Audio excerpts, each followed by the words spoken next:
Avant de devenir un nom scandé dans les rues de Ouagadougou, Ibrahim Traoré était un homme presque comme les autres. Fils du pays profond, formé dans les rangs de l'armée burkinabé, il a grandi entre l'humilité des terres rouges et la rigueur du devoir. En 2022, alors que le Burkina Faso vacille entre insécurité, colère populaire et impuissance politique, un jeune capitaine va faire basculer l'histoire, non pas par ambition, mais par nécessité. Issu de la région du Mounoun, Traoré grandit dans l'ombre des figures de la révolution burkinabé. Marqué par l'aura de Thomas Sankara, il n'est ni riche, ni favorisé. Il est ce jeune Africain qui connaît le prix du silence et le poids de l'oubli. Très tôt, il s'engage dans l'armée, non pour le prestige, mais pour servir. Et il découvre la discipline, la loyauté, mais aussi l'impuissance face à la montée du terrorisme. Il voit ses camarades tomber, les villages se vider.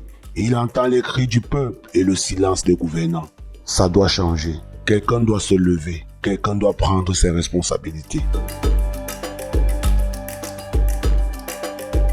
Le 30 septembre 2022, dans une capitale fatiguée, un groupe de jeunes officiers prend le contrôle de l'État. À sa tête, un visage peu connu, le capitaine Ibrahim Traoré. Calme, mesuré, mais déterminé. Il déclare: l'intérêt supérieur de la nation doit primer sur toute autre considération. Ce jour-là, un nouveau chapitre s'ouvre. Le peuple voit en lui non un dictateur, mais un recours, un secours, une chance peut-être de retrouver sa souveraineté.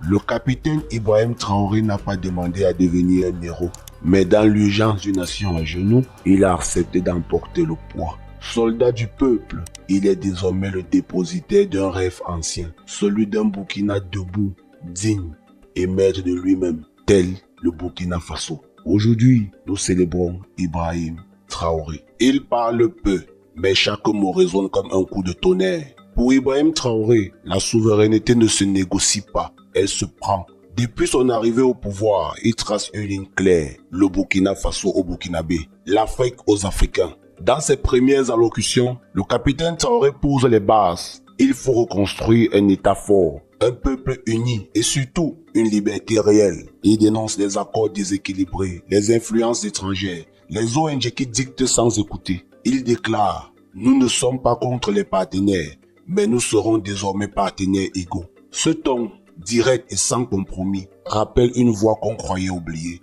celle de Thomas Sankara. Mais cette fois, c'est une nouvelle génération qui parle. Sous Traoré, les symboles tombent. Les bases étrangères sont priées de partir.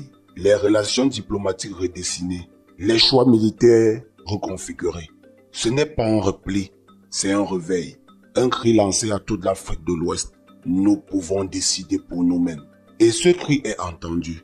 Du Mali au Niger, une jeunesse se lève, brandissant non des armes, mais des rêves de dignité retrouvée. Ibrahim Traoré n'est pas un révolutionnaire romantique. Il est un chef de guerre en temps de crise. Mais son combat dépasse les frontières du Burkina. C'est celui d'un continent fatigué d'obéir et qui enfin commence à s'écouter.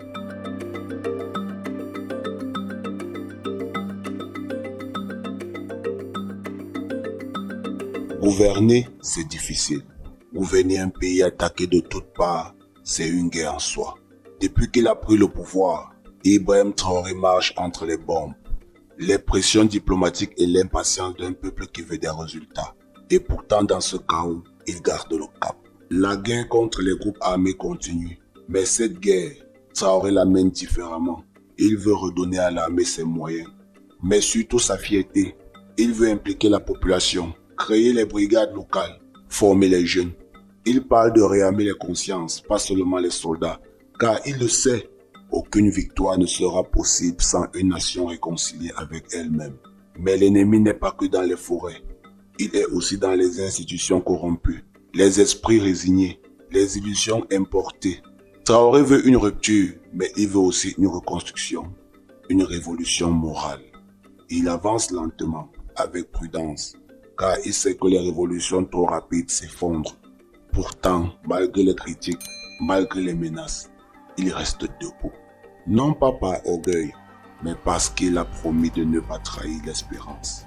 L'histoire jugera Ibrahim Traoré, mais déjà elle s'écrit. Chaque jour, chaque nuit, Entre les tirs et les silences, un homme avance et derrière lui, un peuple qui croit encore que l'avenir peut être africain, digne et libre.